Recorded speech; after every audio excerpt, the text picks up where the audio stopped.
Welcome to Mint Views. Today we discuss Hindutva politics. Now that the Supreme Court of India has delivered its verdict and okayed the construction of a Ram Mandir in Ayodhya, is Hindutva politics past its peak? That's the question we will debate today. As we know, Hindutva was the issue that actually propelled or catapulted the current political dispensation to power, at least to national significance, to a very significant extent. But now the mandir has been okayed, it is going to be built in Ayodhya. Does this mean that Hindutva politics is now past its prime? That's the whole question.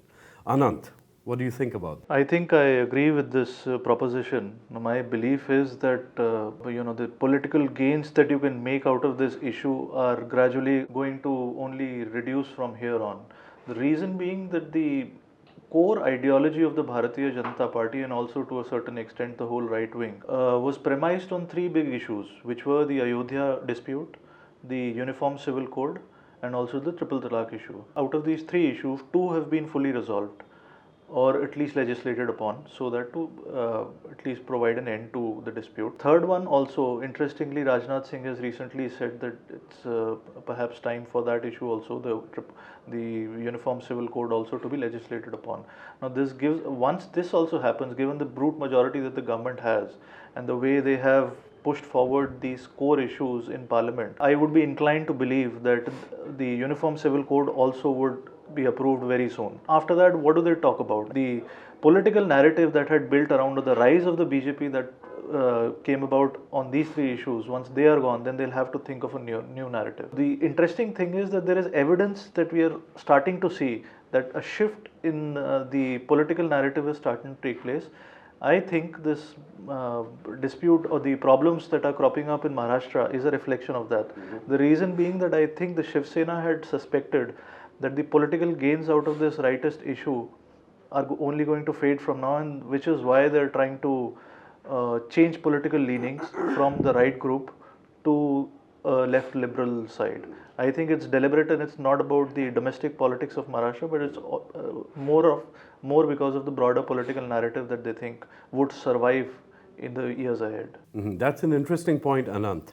You're basically saying that the law of diminishing returns on the Hindutva politics issue has begun to finally kick in. But there have been several false alarms in the past with commentators saying that, look, so much and no further, it does not reap electoral dividends. One has to actually normalize politics in that sense. Shreejay, what do you make of this? Do you agree with this view? On both the points that Anant raised, I would tend to differ with Anant. First, the Hindutva politics itself, has it run its course? I do not think it has as yet. You see, this Uniform Civil Code is still unresolved. It remains very, very dear to the BJP's constituency. Then you have this entire illegal immigrants issue, the NRC, which the BJP will keep stirring up. And as we can read in newspapers, the BJP is trying to take it national, not just in Assam. But you're saying that's related to the core Hindutva agenda. It is, and also that's fine that Ayodhya issue has been resolved by the court. But then there are already murmurs in some sections of the right-wing leadership about Kashi and Mathura. These sites remain still contested, and for the moment, yes, the BJP has kind of ticked all the boxes in its manifesto. But as and when situation arises politically, if it sees gains to be made out of these two issues, Kashi and Mathura, it would try to play it up. So I do not think that in a country like ours, Hindutva has kind of run its course. I think it is still on the ascendant. That's an interesting statement. But they have categorically said that right now they shall not pick up Kashi and Mathura and other such issues. What do you have to say to that, Anand? No, absolutely, you're right on that, spot on. In fact, there is a legislation which mandates that all the temples and other religious structures should remain as they were on the day of independence of our country. So legislatively, I don't think it is possible to argue in favor of a Kashi or a Vishwanath temple without changing the legislation itself, which I don't think at this point of time would fetch any political gains. I do not think that the people would like to see another 3 decades where there would be strife between two important communities in our society. So that's a reading of the sentiment of people in the electorate. You're saying that basically it will not sell.